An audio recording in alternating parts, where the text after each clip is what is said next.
Welcome to the party!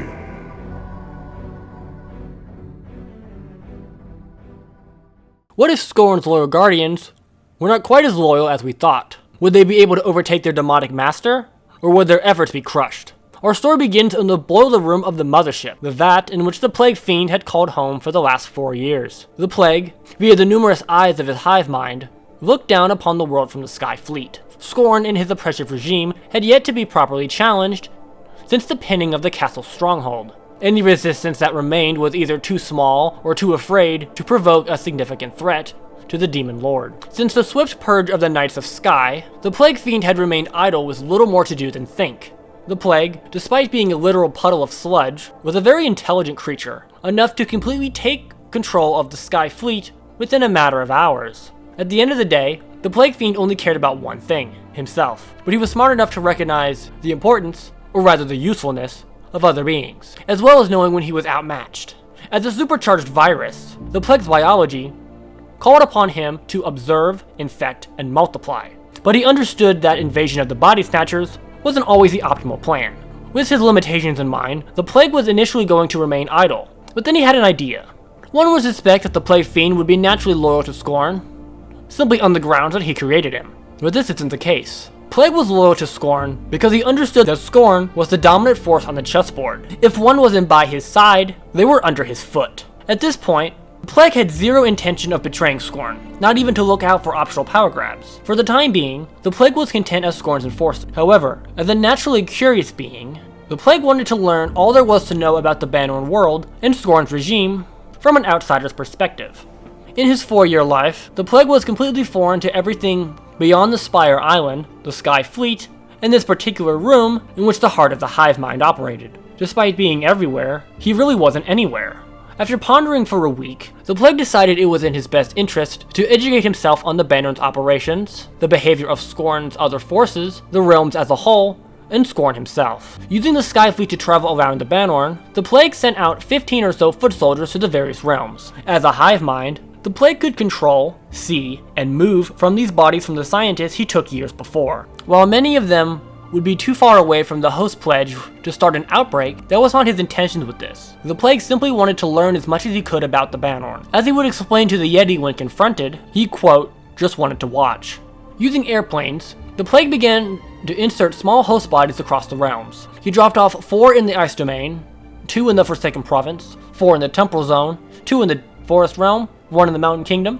He sent 2, but 1 ended up being instinctually attacked by orcs. And he even managed to sneak 1 into the castle stronghold. At this point, Scorn's forces had yet to properly breach the castle stronghold.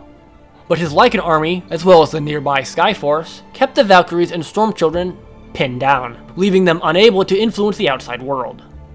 It wouldn't be until Scorn created the Chimera 5 years from now would the realm properly fall into his control. Despite the standoff, Plague was able to get a host body onto the inside. Under most circumstances, the Valkyrie in the castle population would have been thrown off by the presence of what was essentially a zombie scientist just existing amongst the refugee camps. However, rumors of some kind of disease in Twinion Town mostly explained the green skin, and considering the way the Plague conducted this individual, excusing him as a Twinion Town refugee was a rational response. Also, the Valkyrie were a little busy fending off Lycans to investigate the matter further. Over the course of the next 2 years, these surveillance plants would allow the Plague to learn a lot about the Bannerman and its inhabitants, way more than he would have learned otherwise. They kept their heads down and watched from the shadows, and were for the most part completely ignored by the world. They had even managed to stay off Scorn's radar, who presented his gaze as omnipotent. In his observations, the Plague was able to discredit many of Scorn's propaganda talking points, particularly the ones that suggested stepping out of line was guaranteed death. While it was absolutely true that Scorn would kill any that he thought opposed him, Plague was able to notice that Scorn's bite wasn't as loud as his bark. Scorn banned unregulated commerce, the sale of weapons, and what we would call free speech, and yet all those things still occurred. Not just by resistance fighters, but also by just regular people living their lives. If Scorn's threat to kill all that define him were as it appeared, all of those people would be dead, and yet they weren't. This told the Plague one of 2 things. Firstly, it could mean that Scorn isn't as unbreakable as he presented himself, and that he rules via fear and intimidation rather than actual strengths. Or it could mean that Scorn is capable of everything he claims, he just doesn't care as much as he says. In reality, it was a bit of both, but mostly the former. To remain on the safer side, Plague decided to continue to operate with the latter of the two options being true, believing it was safer to not underestimate Scorn. The Plague still wasn't considering betraying Scorn, or anything of the sort, but this did tell him that Scorn's all-seeing eye was not as omniscient as he previously believed. The Plague also took notes on the other 5 Guardians at Scorn's disposal. First there was the Lich and the undead army of the province. Considering the zombie army existed as a result of the Plague fiend fumes caused by the Plague's birth on the nearby Spire Island, the Plague believed that if he got close enough to these zombies, he could probably influence their bodies in a similar manner he controlled the scientist. But then there was the Lich.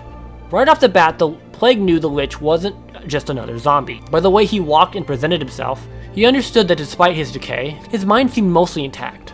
During the Plague's observations, a small group of vigilante teen mages arrogantly attempted to provoke the Lich into an altercation. While it didn't take much longer than a few minutes for Jim the Reaper to permanently silence them, the quick altercation gave the Plague Fiend a lot of hints to work with regarding how the Lich functioned. The way the zombies all awoke right on cue and surrounded the target told the Plague that the Lich had some form of controlling his army, similar to how he did himself. While every individual under the Plague Fiend's control actually was the Plague, the same was not the case for the Lich, something the Plague assumed correctly. He figured the Lich could control the zombies telepathically, but he couldn't possess their bodies as the Plague could with his own minions, which was mostly correct. In truth, the zombies were connected to the Lich's raw emotional energies.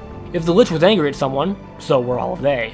The Lich couldn't directly communicate with the zombies, as the Plague believed, but the Plague's conclusion was accurate enough to properly strategize with. He also noticed another, seemingly stronger spirit. A massive skeletal hand seemed to follow Gulch around. The Plague tried to get a good read on it, but the hand never really did anything to imply its power ranking. But its presence did give a couple clues. It could simply imply that Scorn didn't trust the Lich, so he used this hand to keep him in line. Or it could mean that the Lich simply wasn't strong enough to enforce Scorn's will on his own. Either way, the Plague never got a clear understanding of the hand's intentions or exactly how powerful it truly was. But he wasn't about to underestimate it. His hypotheses on how the Spider Queen and Yeti controlled their armies were very similar to his ideas on the Lich. While correct about the Yeti, believing he was able to send commands via telepathy, he was wrong about the Spider Queen. While she was the dominant predator, Silva had zero control over the Keepers or the Inns. The Plague neglected the fact that the Forest Realm itself had a consciousness that bent to the will of the dominant population. With the Keepers and something like Silva just existing in the realm, the Forest naturally became a hostile death trap. A rise in the dark side of the Force, if you will. Plague falsely assumed the Spider Queen could control the Dark Forest dwellers, but it was actually a reasonable conclusion considering his position. With the Dragon and Genie, the Plague was not able to get his drones into their respective undergrounds, so he was not able to properly observe the Mountain and Desert Guardian, the same way he had the others. So the majority of his surveillance in these regions centered around the generals and the surface grunts. Regarding the castle, Plague was able to conclude that on their own, the Lycan forces would not be able to penetrate Arundel's defenses. Besides keeping them pinned down militarily, the Lycan's goal was to leave them deprived of resources. The idea was that if the Lycans pressed long enough, the Storm Children would expense all of their food and supplies, leaving them vulnerable. What the Lycan did not know, and what the Plague would soon discover, was that the castle was essentially fully self-sufficient. They had farms, rainwater aqueducts, and tons of supplies, way more than the Lycans suspected. The only thing that they were limited on was weapons, as the armory had been sealed, due to a curse placed on the suits of armor. The Valkyrie and the Royal Guard were still quite well armed, but this prevented them from equipping the castle population for war. Not that they particularly wanted to do that, but plenty of people were willing to volunteer. But due to the lack of weapons, it was never really discussed. Judging by what he saw elsewhere, the Plague understood that Scorn was not all that interested in crushing the population at this time. Plague was certain he could do it, but his lack of response said it wasn't at the top of his to-do list. They were pinned down, so it wasn't like they would be a thorn. The Plague would stumble upon the Dream Realm via the House of Forgotten Dreams, but quickly discovered he wanted nothing to do with it. When his host body entered, not only did he begin to lose his connection, but he felt like something was trying to infect him through the veil. He heard hundreds of mocking voices in his head. It was unlike anything he had ever experienced before, and it's fair to say that he completely freaked out. As stated prior, the Plague Fiend knew when he was outmatched, and this was certainly such an instance, so he retreated. While whatever that was could possibly destroy him, it seemed to be contained within the house and was no threat beyond its walls, at least from what he understood. Either way, the Plague kept all his host bodies as far from the old mansion as possible. Later, the Plague would discover that Scorn had dumped 2 of the elemental runestones, as well as one of the shards to his temple, into whatever this domain was beyond this house. After 2 years of silent observation on the realms, Plague took in all the information he'd gathered and started to construct a power chart in his head on just how powerful his peers under Scorn actually were. While Scorn advertised that all his enforcements were equal extensions of himself, Plague was quickly able to unlearn that. It was clear that not all the Guardians were created equal. From his understanding, he believed the Dragon, Yeti, and Spider Queen were weaker than himself, in the case that they could not overcome the biohazard he presented. The Lich was a little hard to place, mostly because of the hand that accompanied him. Plague believed that, under the right circumstances, that he could even take him as a host body, considering it was his toxic product that woke him up in the first place. The only Guardian that the Plague truly felt unmatched by was the Genie. With himself, and all the Jinn as a matter of fact, being spirits, they were completely immune to the Plague's pestilence. This isn't to say it wouldn't be impossible for the Plague to defeat the Genie. It just meant that a one-on-one fight certainly didn't present him with good odds.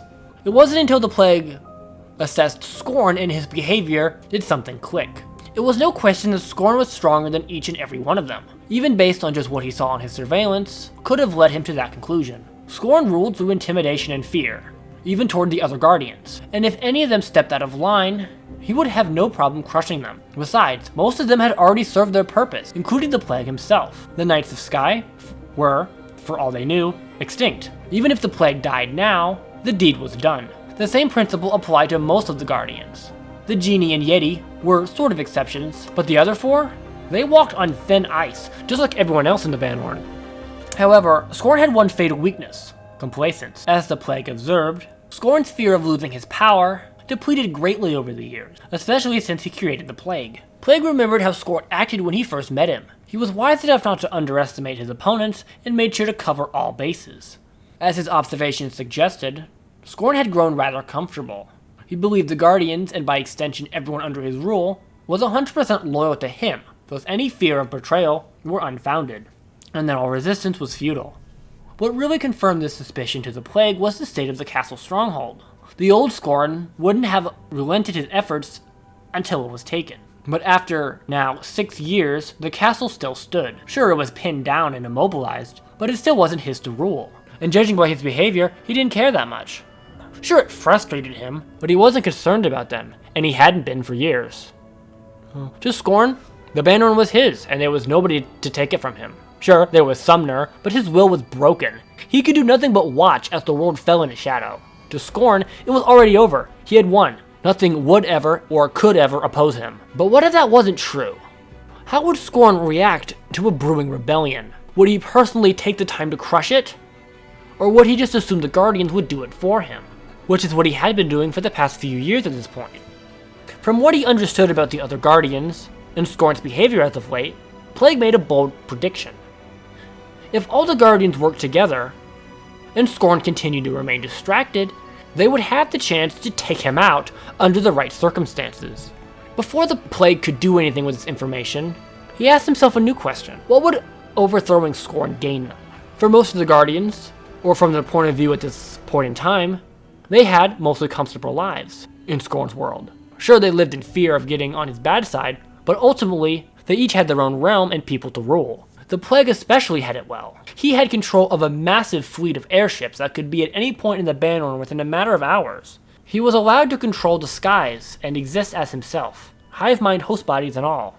While the average person would have been content with the Plague situation, we are talking about a monster here, a being created to do evil. And like most monsters, he wanted as much as he could possibly get. If he had the opportunity to overthrow Scorn and gain even more influence, why wouldn't he?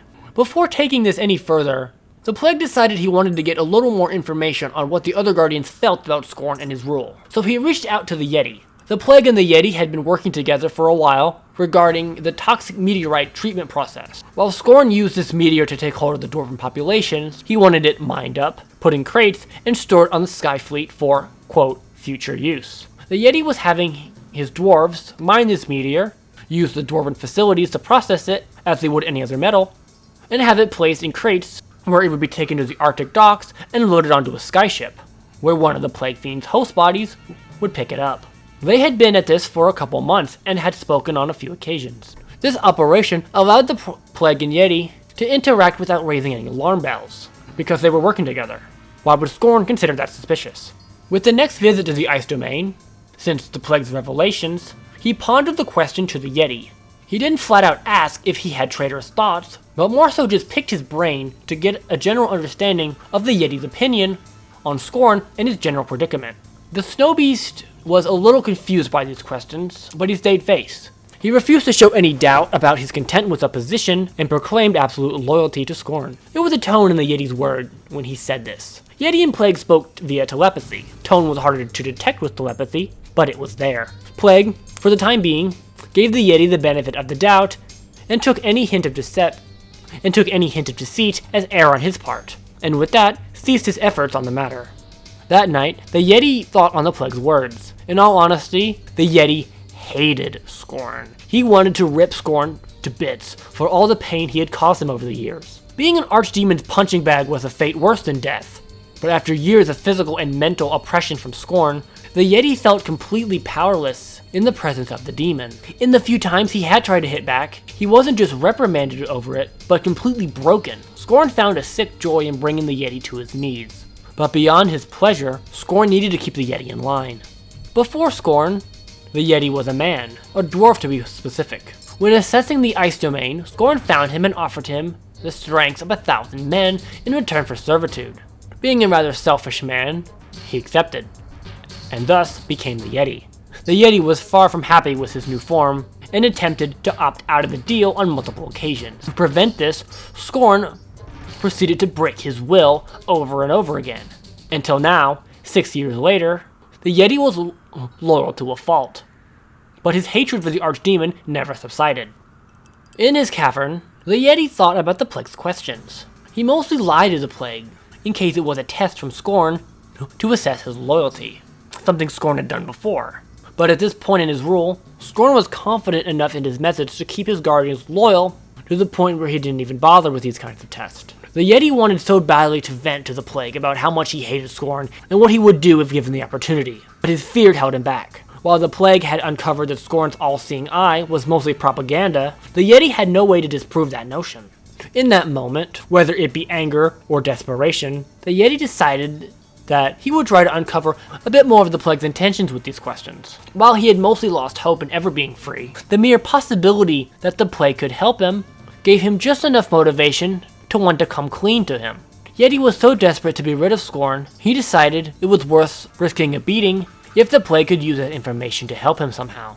The next morning, when Plague was back at the loading docks, Yeti reached out to him, asking why he was asking about his predicament the previous day. The Plague told him he was, quote, just assessing some things. The Yeti thought for a second. Whatever drive that he had last night for spilling the truth had mostly dissipated now that he was face to face with the Plague again. Yeti was about to say something but stopped himself. Since it was all telepathic, the Plague could pick up on these intentions. While he didn't pry, he left knowing that the Yeti was hiding something. He knew the Yeti was having traitorous thoughts, but was simply too afraid to act on them or even share them. A position that the Plague could understand, considering Scorn's wrath and his effectiveness of his propaganda. From the Yeti's small corner of the world, it made perfect sense to him that Scorn could truly see and hear everything, even private telepathic links. With this understanding in mind, Plague wanted another opinion. Considering what he understood about the Lich, he wanted to understand his thoughts on Scorn and the hand that followed him around. For multiple reasons, the Plague couldn't just walk up to the Lich and ask him, even telepathically. He also wanted more details than just vague energies, like he had gotten with the Yeti. He wanted to know exactly what the Lich was thinking. Considering what the Lich was, a zombie brought back mostly by the Plague's own product, he got the idea to get a little bit of himself inside the Lich's head. Not enough to infect him, or allow the Plague to take over his body as he had with the scientist, but enough to tap into the Lich's senses. He would be able to tune into the Lich's sight and hearing, as well as download his brain, meaning everything that the Lich knew, the Plague would know too. If done properly, this would be the ultimate way to understand the Lich's intentions without him or Scorn having the faintest idea. But he still had to find a way to get into him. The plan turned out to be a lot simpler than expected. Using one of his surveillance drones he had planted in the province, he walked up to a zombie, ejected himself from the scientist's body and into the zombie. Due to being more decayed, the farmer body he now possessed had less muscle function than the scientist he was using before, which actually kind of worked in his favor, since he needed to blend in as just another walking corpse. When he was fairly close to the mausoleum, the plague exited the zombie and, as a small puddle, went down the drain and into the cistern that was attached to the Lich's crypt. Blending in, he went through the murky water over to where the Lich was resting and simply slid into a hole into his exposed skull. The Lich was used to bugs, water, and moss moving around him at all hours of the day, so he didn't really react to a strange goo crawling up his arm and into his head. It wasn't enough plague matter to make hold of something as large-willed as the Lich, but it was enough for what the plague was trying to accomplish. With the Lich's head now at his disposal, Plague learned a lot. To summarize, he learned the hand, from the Lich's perspective, was a gift from Scorn for taking the job of being the Prophet's enforcer. Considering Scorn was always known for using negative reinforcement over positive, Plague thought this was rather weird, and probably a lie, but the Lich was convinced by it. He also learned that the Lich didn't care about Scorn, his mission as Province Baron, or whatever he called himself, or even the fact that he was alive. He followed Scorn's role because what else was he gonna do? Lich felt kinda trapped, but not by Scorn in particular, just by his own existence in general.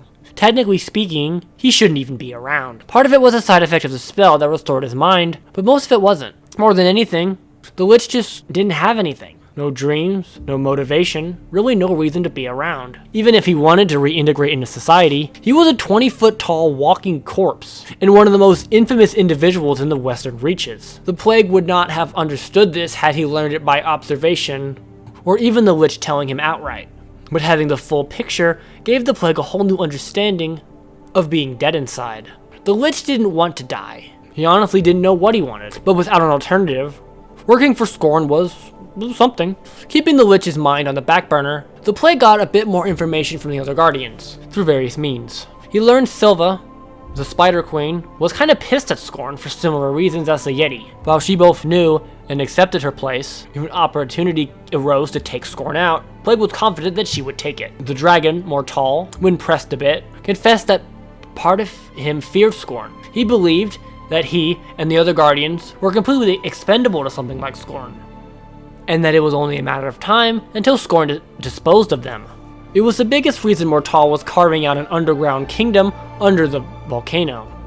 Part of it was the looming threat of the mountain men, but it was mostly Scorn. Dragon hoped that if he hid under the volcano long enough, Scorn would just forget about him. Considering Scorn's complacency of the world at this time, it was a valid assessment. While the dragon wasn't aware of Scorn's state of distraction, he was correct in spite of himself. The only Guardian Plague didn't pry at this time was the Genie. Partially because he was a bit afraid of the Sand Spirit, but mostly because he was unsure where his true loyalties lied. The Plague would rather play it safe than risk Genie exposing his stooping to Scorn. He didn't think he would get killed over it, but it would put him on Scorn's radar, which he didn't need. Up to this point, Plague was only doing this to educate himself on the world, the abilities and mindsets of his fellow Guardians, as well as how Scorn conducted his empire. He hadn't planned on really doing anything with it. But now, with all the facts laid out in front of him, overthrowing Scorn altogether was looking to be doable. Looking at this situation in a new light, Plague began to think strategically. Of all the Guardians, Silva and the Dragon were the most open regarding their feelings for Scorn. So Plague went back to them and asked them flat out, if he were to lead a rebellion against Scorn, were they in? The question was rather shocking at first, mostly because it was the first time in years that someone say it out loud. Silva thought every rebellion led against Scorn had failed. But who were the ones actually crushing the rebels? It was them, not Scorn. With this in mind, Silva was willing to take a chance. With her agreeing, the dragon followed suit. Both of them were willing to risk their lives for change. Despite being champions of Scorn's empire, both of them had rather pitiful existences, and Plague helped them recognize that. He told them to keep playing ball and he would inform them when the time came. Even with this support, Plague recognized the three of them would not be enough. So he began to manipulate the Lich. Still being in the Lich's head, the Plague began to plant subtle hints that the Hand was plotting to betray him. Visions, clues, as well as provoking thoughts of general fear and paranoia. He did this until he found the Lich desperate for a way out of his predicament. While this was taking place, one of the Plague's observation agents in the desert lands was approached by Talmisha. or rather the Jinn spirit possessing his body. Tal told the Plague that his master requested an audience with him. Unsure what else to do, Plague followed the Desert General through the pyramid, through the catacombs, and to the Genie's sanctum, where Shaitan emerged from his lamp. The Genie explained that Plague was not the only one with extra eyes. At first, Plague scolded himself for not considering the possibility that other Guardians were watching him.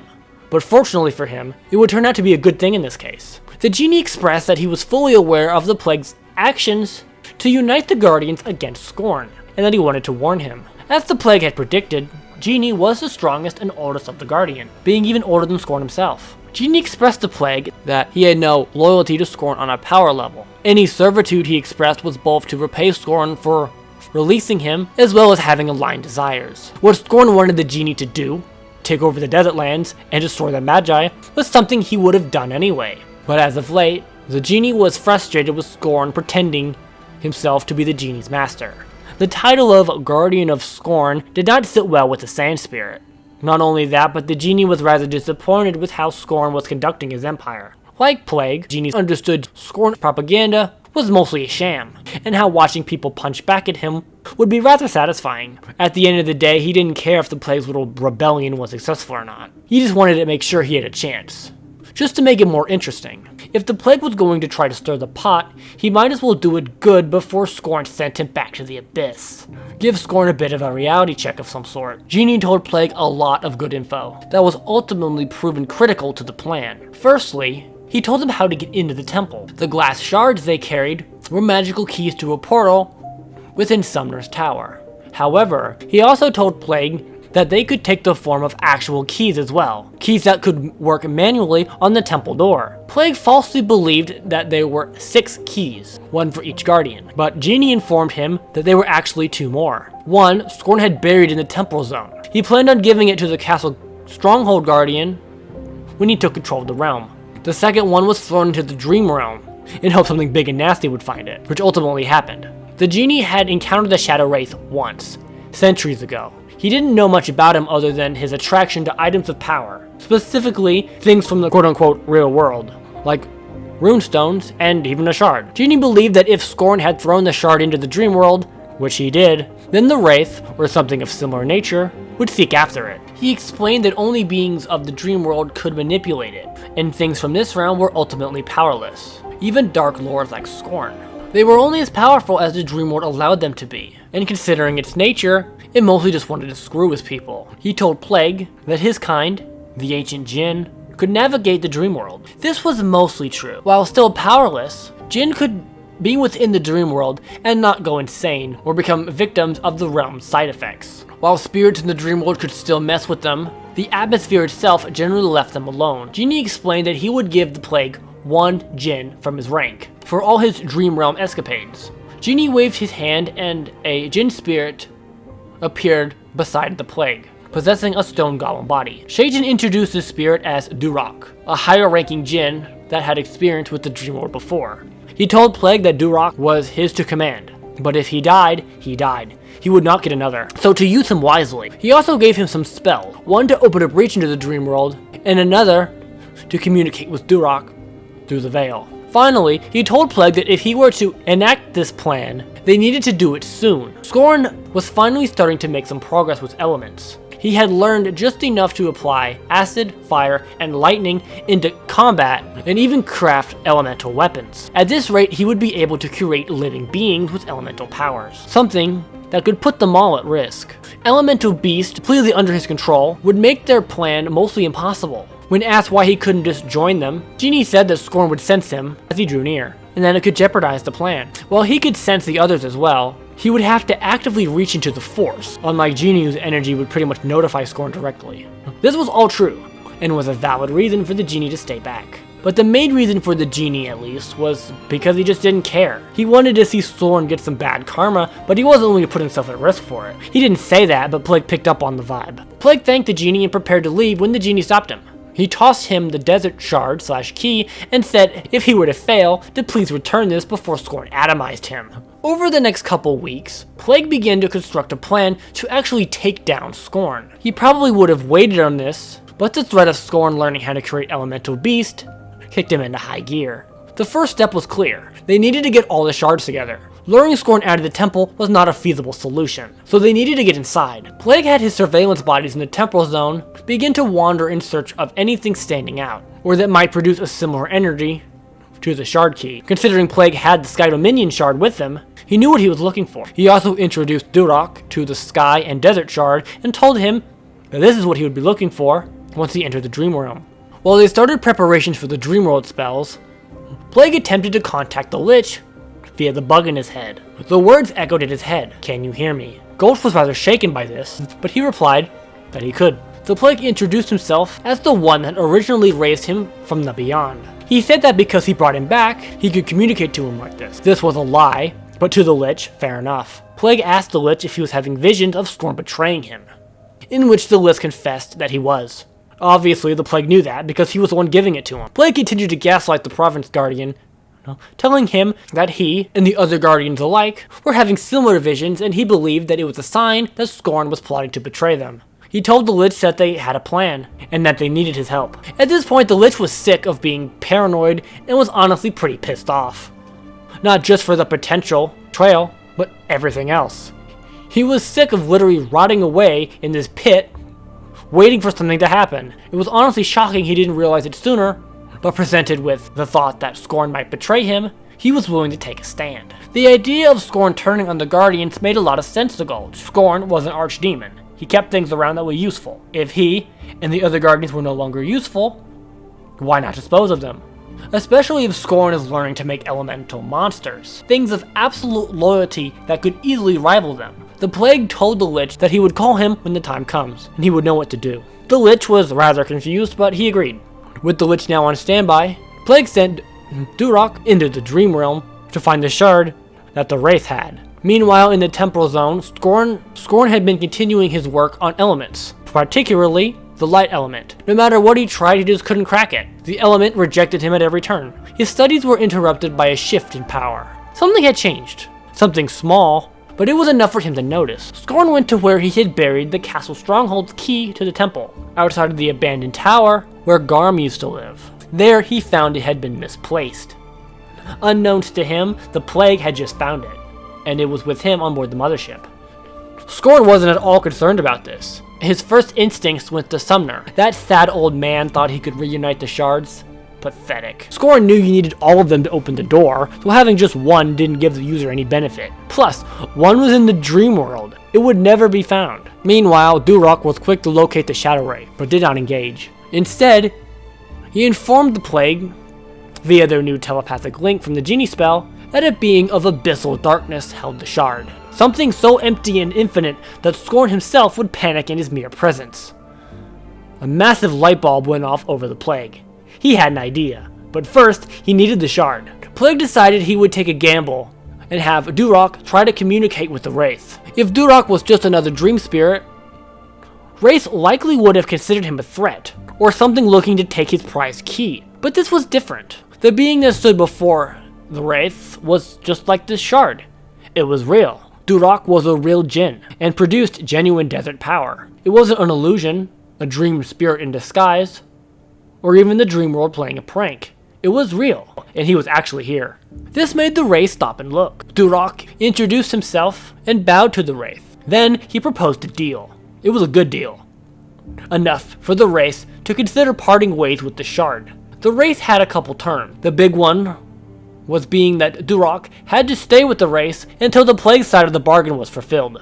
If he failed, then Duroc would take the shard's place as the Wraith's favorite keepsake. The djinn produced a different energy than the shard key, but even so, it had structure and it was real enough for the Wraith. The Plague graciously accepted the Wraith's terms, and Duroc opened a portal with the spell, and the Dream Shard passed through. The stage was set. If they were going to do this, they needed to do it right now. Plague told the Lich to wait by the entrance of the mausoleum for an airship to pick him up. The Plague used host bodies to inform the Spider Queen and Dragon in on his plan. He also reached out to the Yeti once again. While the Yeti never confessed anything, Plague could sense the tension in their conversation the last time they spoke. He had hoped that when confronted with efforts of a true rebellion, the Yeti would be comfortable enough to at least indulge their efforts, which he was somewhat correct.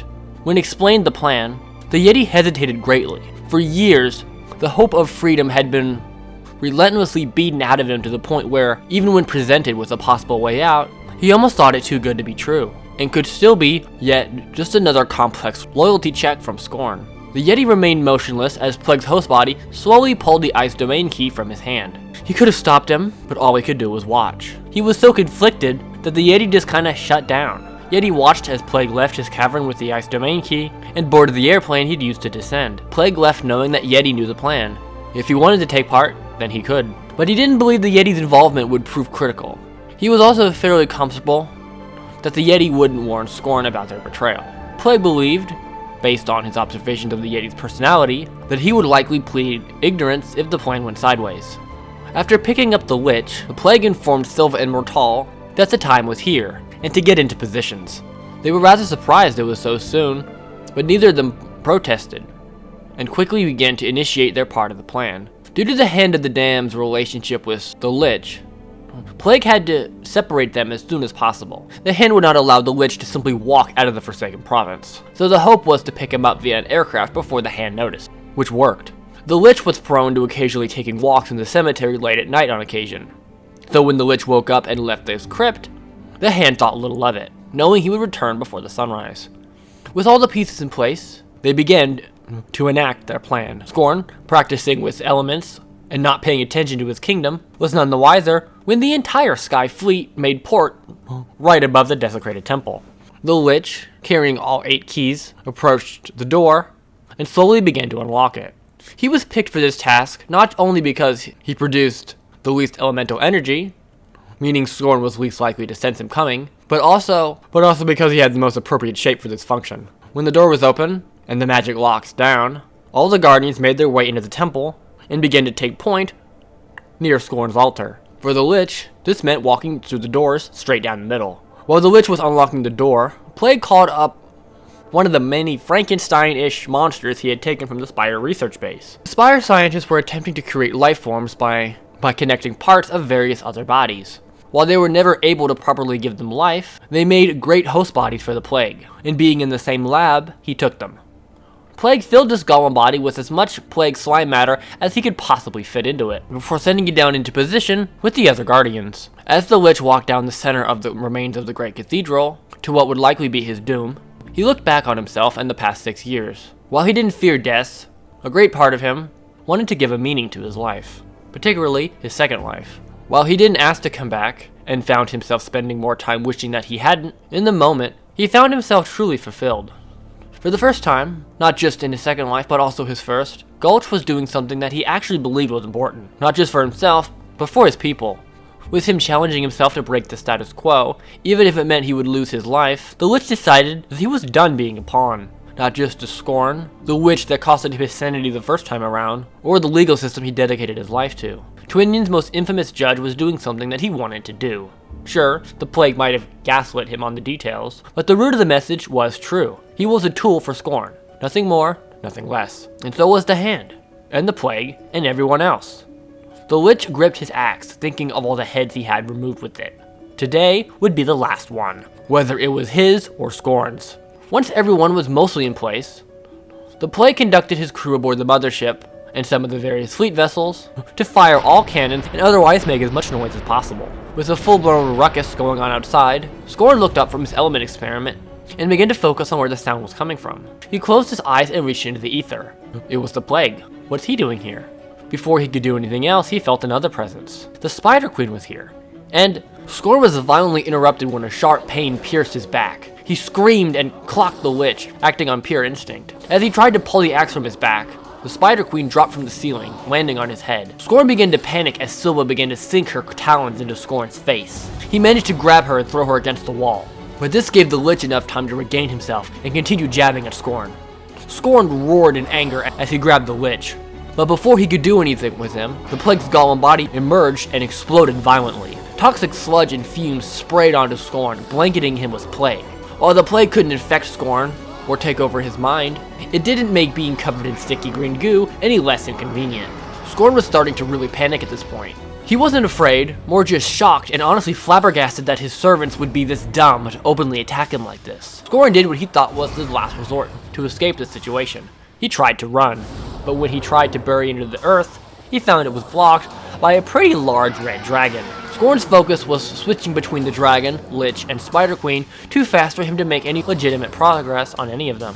While everything the Guardians did hurt and it was certainly unpleasant, they weren't doing anything that could truly hurt Scorn or jeopardize his position as ruler. They were essentially a swarm of flies attacking a bear. While annoying, the flies were not going to kill the bear, even if they managed to bite in the right places. Scorn was aware of this, and while he tried desperately to get them off of him, he knew deep down that they would not be able to defeat him, which is why the Plague had a plan. While the Guardians were distracting Scorn with this little flash grenade, Duroc began to work on the spell to open a portal to the dream world back to the temporal zone. Scorn was blindsided when this portal opened. The problem was it was taking too long. The Guardians, despite giving it everything they had, were not wearing down Scorn fast enough. The Plague truly started to panic when a fire beam from Scorn's mask managed to set the Lich ablaze. Now burning alive, the Lich was an easy target for Scorn as he slammed his fist down onto him, breaking nearly every bone in his body. As the Plague quickly tried to come up with another distraction, the door at the other end of the temple was crushed in. The Guardians were all surprised to see the Yeti as he approached the altar.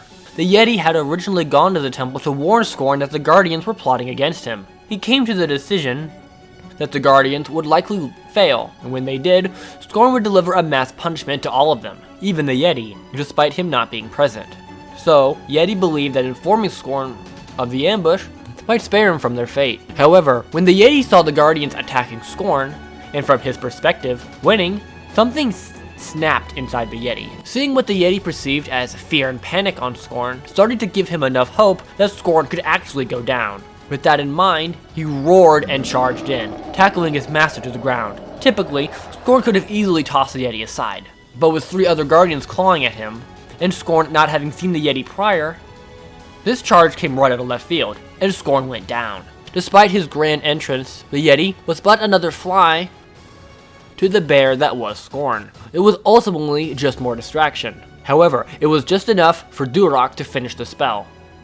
When the portal began to open, the Plague ejected himself from Scorn's body and quickly went for cover, giving the cue for the other Guardians to do the same.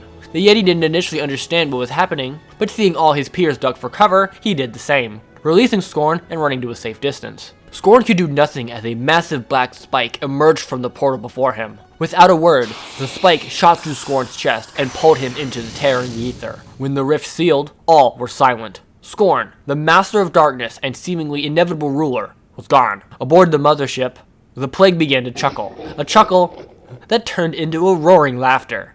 They had done it. Scorn was no more. Plague had told Duroc to make a deal with the Shadow Wraith, the Shard, in exchange for Scorn. Duroc had explained the Shard wasn't even a fraction of the power that Scorn possessed, and that if he surrendered the Shard, they would gladly deliver him to the Wraith personally. In the few days that the Wraith and Duroc were in each other's company, few days in the overworld, in the dream world, it could have been anywhere from a couple seconds to several millennia. Duroc and Wraith actually got along very well. They spoke about each other's homes and the thousands of years they had existed. Wraith ended up really respecting Duroc and his opinions on the world. To see him go was almost melancholy for Wraith, but they would continue to communicate. It was this relationship that evolved into a connection with the Genie and the Desert Realms as a whole. With Scorn gone, the Guardians were still frozen, unsure what to do now. They looked around and assessed the result of the battle. Silva and Dragon were both relatively okay. Silva had a few broken legs and a few deep cuts on her torso, but nothing that couldn't heal. Dragon got his wing crunched between 2 rocks, but due to his position, was otherwise unharmed. The Yeti, having joined the fight late, was untouched, besides a couple scrapes, more so caused by tackling Scorn to the ground, rather than actual battle damage. As the Plague Fiend was a liquid, he was of course just fine. Having been crushed, the Lich was lost in the fight, but he had survived long enough to see Scorn get taken away. He died knowing they were victorious, and with a smile on his face. Not knowing what to do, Plague said he was going home, and even offered a ride to the other Guardians. Due to either injury, or just distance, everyone accepted. Plague honestly had no idea what to do, and at that moment, didn't want to think about it. The Plague Fiend can't sleep, but at the time, it was the only thing he wanted to do. He dropped off the Guardians with the Sky Fleet and parked all the vessels at Cloud Docks over the ocean. He did something he had never really done since his conception. He exited as many host bodies as he could and returned all that sludge to the vat. He still kept a couple bodies on deck, just a skeleton crew to keep the skyships in the air. With the vat mostly full, the plague closed his eyes and did his best to rest. When Scorn departed the realm, the entire Bannerlord felt it. More spiritually attuned members sprung up from their sleep. Animals in all parts of the world got up and looked toward the sky. A massive weight that loomed over everyone was suddenly lifted. Even just regular people who were awake at the time got chills on their neck. Something had changed. A massive shift in the force. Mages like Sumner, Cirrus, and Lawrence got out of their beds and began to meditate on what had just happened. Scorn was gone. Nobody felt him. What happened remained a mystery for a couple days, until the organist broke the story. Having been in the temple at the time, the organist witnessed the Guardian's surprise attack on the Archdemon, but he made a run for it after the Yeti broke down the door. Because of his escape, he didn't witness the ending of Scorn becoming dream fodder. So from his understanding of the events, the Guardians were successful in their assault. Skeptics like Sumner raised an eyebrow at this headline. How could the Guardians pull this off? They couldn't have used the Soul Savior to banish him, because the Organist hadn't even made it yet. While suspicious to some, Scorn never returned. So who were they to look a gift horse in the mouth? But the question remained. What were the Guardians going to do now? For some, the answer was easy. Yeti went back to the ice domain and walked away. He didn't care about ruling the world, mining kryptonite, or controlling dwarven puppet drones. He just walked. He found another cave, far from anything in the ice domain, and proceeded to live out the remainder of his life in peace. With Scorn finally being gone, he was able to properly come to terms with what he was and what had happened. In time, he was able to forgive himself for making the deal with Scorn, and continued to allow it to ruin his existence any further. The last free dwarven house, House Untar, quickly resettled the dwarven cities below. Not long after, they reached out to the Genie for possible assistance in healing their race from their infection. The Genie was honestly both shocked and honored that the dwarves reached out to him in this way, and quickly gave them a cure. He did this for two reasons. One, because why not? Second, he did it to gain some international reputation. If he was going to be the status quo leader of the desert realm, it would look good if he helped out other realms as the Magi had. In truth, the Genie didn't care about them. He just wanted the desert, which he had. So why not do some party tricks for the neighbors? With this cure, and the dwarves being infected for only 6 years instead of 10, they were able to save a good deal of them. Not all, but just shy of 2/3. And considering what they had before, this was a massive boost in the dwarven morale. This allowed the dwarven people to rebuild their lives. They never went after the Yeti. In fact, nobody blamed him for any of this. It was most clearly Scorn, and Scorn was no more. The dragon would do something similar to the Yeti. He left. He told Burnch to stick it where the sun doesn't shine, and went to the other side of the realm, where he found a new perch. The dragon didn't care about people's lives, or any beyond his own, to be honest. But he didn't have the desire to rule or spread destruction. And even if he did, what would he rule? The orcs? He hated the orcs. He thought they were bumbling morons. He genuinely considered deep frying them on his way out of the realm, but ultimately decided it wouldn't be worth it. Their stupidity would lead them the way of the dodo in due time, which he predicted correctly. With the dragon withdrawing from the situation, Korik and some of the more hyped up mountain men would lead a siege against the orcs in the Mountain Kingdom. And they would win. Burnch was slain in the attack, and the mountain men had their home back. They decided to unfortunately surrender the northern reaches of the Mountain Kingdom to the dragon, as a way of both to thank him and not provoke him into returning. They left him alone, and he left them alone. It was tense for a minute, but they would all do fine. Sometimes the dragon would fly over the Valley of Fire, giving the locals a good spook, but it was always just in passing. As far as the mountain men were concerned, all bad blood between them and Mortal was gone. Some of them blamed the dragon for their pain, but most blamed Scorn. In fact, that was a very popular take across the Bannerlord. The Guardians' actions against Scorn proved to the majority of the population that the Guardians were just as much victims of Scorn's oppression as they were, and instead of just bending to his will, they took a stand, and it paid off. So blaming the Guardians for provoking fear and destruction wasn't fair to them, as they simply had no choice. It was destroy or be destroyed. This was true to a degree, as yeah, if the Guardians didn't enact Scorn's will, he probably would have destroyed them. But most of them also genuinely enjoyed wreaking fear and destruction. Plague loved purging the Knights of Sky. Silva was happy to scare the elves into fleeing the realm, and Genie especially was thrilled to destroy the Magi. But people didn't see this side of them, or actively chose to ignore it. Those, like Sumner, had a really hard time accepting this, but people loved the Guardians. To them, they had saved the world, and they kinda did. Even though Scorn was trapped, he wasn't technically dead. so none of his forces died in a violent sudden death. But without their leaders, a lot of them fell to rising rebels. In Twinian Town, the Hand of the Damned returned to the underworld. With Scorn gone, he had no reason to stick around, so he left voluntarily. The witches were able to flush out most of the zombies and began a cleanup of their realm.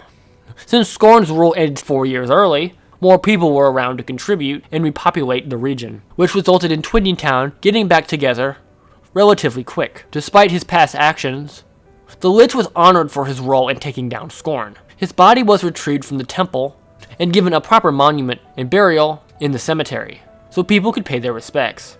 Those who were around when the Lich was alive, like Lawrence, just had to come to terms with the fact that the man that sentenced his family to death was held as a hero in the modern age. He too was grateful for the Lich's efforts, but it didn't undo what he had done to him, and most people could understand that. Lawrence was never given backlash for not praising the Lich. While most people could not relate with them, they understood to the best of their ability, and considered his opinions valid considering his circumstances. Silva, at first, was also unsure what to do. Her life and her realm continued to remain the same for a good while, until one day, Eowyn showed up. The Green Archer had fought her way through the Keepers and Ints, and made her way to the Spider Queen's web. But it wasn't to kill her, it was to talk. Before Silva was banished for killing her husband, she and Eowyn were mostly friendly with each other. They weren't besties or anything, but they would wave in passing, and considered each other to be honorable individuals. When Silva killed her husband, Eowyn didn't know what to think, and with her transformation into the Spider Queen, Eowyn believed her acquaintance had truly become a monster beyond redemption. However, hearing about Silva's role in Scorn's demise made Eowyn question that logic. She believed that it would be in everyone's best interest if she had at least given Silva a chance to explain what she was feeling and what she wanted to do. The two would end up talking for a long time. Eowyn told Silva that if she was willing to allow the elves to return to their home, then they would make a great effort to forgive her for her past actions. Silva thought hard. She took the deal with Scorn to be able to inflict her revenge against the elves that pushed her away. However, since signing that contract, her life had been significantly worse than it was before. Without her friends and nothing but a web, she really had nothing. She had been sitting idle for years, wasting her life away while the elves, despite the hardship of Scorn's Banorn, continued to make the best of it with each other. Silva helped defeat Scorn, partly to get revenge for disfiguring her, but mostly because she longed for change. And here now was Eowyn, presenting her with an opportunity for that change. Silva ended up thinking on this for several days. When Eowyn returned, hoping for an answer, Silva told her that she would give it a try. With the elves returning, and Silva letting go with her hate for everyone around her, the forest realm returned to a state of balance. It wasn't all peachy, however. The Keepers were here to stay, and they were everywhere. There was no way to round them up or hunt them all down. However, they made sure Pterodon was killed. With him dead, the Keepers had no command structure, and just became another thing in the forest realm to watch out for. The elven alchemist began to work on a spell to revert Silva back to her old self, which ended up having Eowyn pressure Sumner into lending a hand. Sumner didn't want to. He didn't like Silva at all, and understandably blamed her for boosting Scorn's oppressive regime. But he was kinda obligated to assist her. If he didn't, he would look even more petty than her, as at least she was making efforts to turn her life around. If he denied her that second chance, the elves would be less eager to work with him. The elves would be less eager to work with him again. And so it was done. Silva lost her spider body and began to reintegrate into elven society. She ended up living a rather quiet life in the ancient tree, mostly sticking to herself and regretting everything that she had done, but was ultimately proud that she had the strength to overcome it. The Genie was thrilled with the outcome of the Guardians' rebellion. While he didn't technically take part in the battle, the fight would have been lost without his insight and assistance of the Plague Fiend. The Genie and the Desert Lands changed very little. It became understood by the Banorn at large that the Desert Lands belonged to the Jinn race, and that the Age of the Magi was over. It was true. The Magi would never return. Many of the surviving mages, still scattered around the dunes, slowly began to make their way to either Twinian Town to meet up with the witches, or to the hallowed city of Anka, in which the Kefir monks still existed and recognized Jinn occupation of the realm. The Genie allowed the Kefir and the city of Anka to continue to exist as long as they recognized that the sands that they traversed belonged to the Jinn, terms that they would accept without prejudice. Cirrus was very distraught by this outcome. His realm had been taken by the Magi's natural enemy, a rivalry that existed since the devs walked the ground. But there was really nothing he could do. Even if he managed to get a force together, they would probably lose, and worse, be seen as the invaders. Most people were not familiar with the Jinn, but Genie was able to prove that they were older than the Magi, which was kinda true. Technically speaking, the Magi is just the modern form of the ancient Jackal Order, which did exist at the same time as the Jinn, but those specifics were never handed out. So the Bannerlord considered the Jinn to be the rightful rulers of the realm, especially considering the purge of the Magi people was never disclosed, and those that witnessed it and attempted to speak out were quickly silenced by accusations of plotting a power grab. It was a rather unfortunate situation for the mages. They would never really forgive the Jinn, and even hundreds of years later they would continue to express that they were the rightful rulers of the realm, and that it had been stolen from them. But at that point, Jinn rule had become the status quo, and their challenges came off as unprecedented. Scorn would spend the rest of eternity being tortured in the Dream Realm, while the Jinn, like Durak, were much older than Scorn, and took the time to learn an immunity to the Dream World side effects. Scorn never had that privilege, and thus the realm began to break his mind. For eons, Scorn was tortured from all conceivable angles, as the shadow rays fed from his energies. Due to all the wacky energies already in the dream world, the presence of the archdemon did very little to uptick the balance in the dream world's vibe. Meaning even though Scorn was in the realm, nobody really picked up on his presence like they had in the overworld. Scorn pleaded for death until he forgot what death was. Things he took for certain, like who he was, how he got here, and even his own name, were twisted and torn away from him, until only more questions remained. He would never leave, trapped in a fate worse than anything that anyone could possibly imagine. Garm would remain in the underworld for the rest of time, one of many souls doomed to the fate of the wicked. While Scorn would never harm him again, just being trapped with nothing to do and no one to talk to was nearly just as bad. The Plague would have the most to think about. Before the battle with Scorn, Plague wanted him out of the way in order to pave the path forward for his own domination. However, now with Scorn gone, the atmosphere shifted. He took a break for a while, as he planned to do anyway. In that time, he started to pick up on a change in the ether. The Plague had never seen the world without Scorn, so to see him gone, and how people reacted and began to feel about it, he took a step back. Prior to this, Plague was completely foreign to emotions like happiness, love, and general compassion. But experiencing it secondhand for the first time, he wanted to understand it. So he decided to let the world build on it for a while, just to see how things played out. The biggest thing for Scorn was losing his urge to spread. Prior to Scorn's trip to the dream world, Plague, at all hours of the day, only wanted to spread and increase the size and influence of his hive mind. He, and everyone for that matter, chalked this up to his biology. He was a virus. It was what viruses do. But ever since Scorn left, he found himself really having no desire to do that. It wasn't like the Plague regretted taking out the Knights of Sky, or was all of a sudden a good guy, but for the first time, he was content with the size he was, and would be okay if he never spread outside of his little corner of the world. He watched the Bannerlord change and grow over the years. While mostly sticking to himself, he did do the world one last big favor. He took out the Lycans. With all the chaos happening on the surface, people forgot about the stalemate at the castle stronghold. Even though Scorn was gone, the Lycans had a mission, and they weren't about to give up. Being cut off from the world, the Valkyrie and Storm Children had no way of knowing that Scorn was dead, other than the shift in the Force. But that at the end of the day could have been anything from their perspectives. The Plague brought a large airship up to the castle and opened fire on the unsuspecting Lycans. Armed with only catapults, the Lycans stood no chance against the firepower of a flying man-of-war battleship. With the Lycan dead and the castle liberated, Plague returned to Cloud Docks, where he would stay for a while. For the first time in his life, he was relatively happy, and it was a nice feeling. Scorn had more influence on him than he realized, than any one of them realized. One day, he picked up a transmission from an airship that wasn't one of his own. Well, it was an airship, but it was not one under his operation. The ship making contact was the Nema, the only airship to escape the Plague's invasion. Surprisingly, the Nema was requesting to dock, which the Plague granted. The last Knights of Sky, including Bjork and Lionel, as well as about 40 others, stepped off their airship and onto Cloud Docks for the first time in half a decade. They told the Plague's host body that they requested an audience with the Plague Fiend. Through the host body, Plague said he was listening. The explanation for why they were here really made no sense to the Plague. Bjork explained that they were looking for a liminal space, particularly a crack in space and time that led to the Holy Sky City, and that they believed such a crack existed on Cloud Docks. The Plague had no idea what they were talking about, but if they wanted to peacefully look around for a crack in space-time, they were free to do so. The plague could take their bodies, but why bother? He had enough, and at this point he could relate to how they felt about losing their order. He didn't regret it, but he could understand their desperation for some hope. The same went for the knights. They could try to attack the Plague Fiend, but what would they gain? They're not going to defeat him. And considering Plague's reputation as a hero for saving the castle and defeating Scorn, attacking him would make them look like the villains. The knights, seeing this predicament and the state of the world, decided that their time in this world was over, and that their only hope was to return to the Sky City lost so long ago.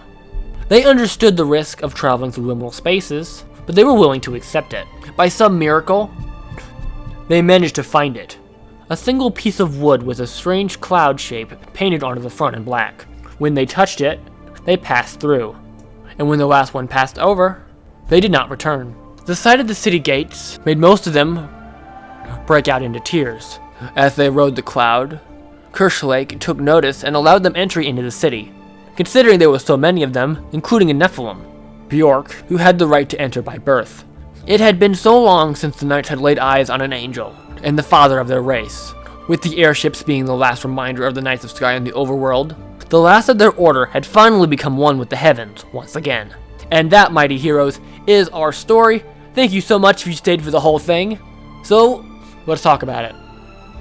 I had to go with the Plague route. He really was the only one smart enough to pull this kind of thing off, and I believe he's a relatively underestimated character in the fandom. I think a lot of people often forget or don't know how influential and generally badass he actually is. So I kind of wanted to use this story to highlight how he kind of operates, like with the host bodies and stuff like that. People don't know that every single enemy in the Sky Dominion, except for the gargoyles, is the Plague. So originally I was going to have the fight with Scorn at the beginning and have the story focus on the Guardians fighting amongst each other, but I really wanted to have the story be about the betrayal more than anything, and I just wanted a way to show Scorn's world, but also just how much of it, but also just how he influenced the Guardians behind the scenes. Because we really don't see that much in the game. A lot of players just see them as the bosses and the bad guys, but they're actually pretty deep characters, and I wanted to encapsulate how Scorn was the villain, and this whole time, this was all his fault. And maybe without Scorn, the Guardians would chill out a bit. I love how they captured Scorn in this one. It's one of my favorite parts. I wanted to use the race because while he's different than the other Guardians, he still is a Guardian, and I felt he should have some face time in this story. So yeah, the story, I set this story before the Chimera came about, mostly because there was really no way I could work him into this story. The way the Chimera is made, it doesn't think like the other Guardians. It doesn't have a will in the sense that he could just decide to turn against Scorn. And he would also have been a massive thorn in this plot. So I kind of took the easy route and just wrote it before he happened.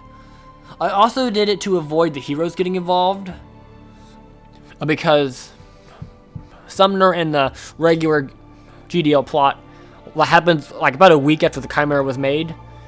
So I didn't really want the story to like share face with the heroes. I wanted the plot to be about the Guardians and like have it be their story. So yeah, I'm pretty happy with how this one turned out. We'll have to give the Chimera some love in another story. I think the beginning was a little slow, but ultimately necessary because like what they did was not easy to do. And I think the prep was kind of required. I feel like cutting it would have undermined the significance of what they were plotting and just how hard it was for them to do. So that's kind of why it was slow at the beginning. I didn't mention it's under Space War because I didn't feel like it. I think it would have taken away from the ending. So I'll just leave that to your imagination. But yeah, tell me what you think. Fare thee well, heroes.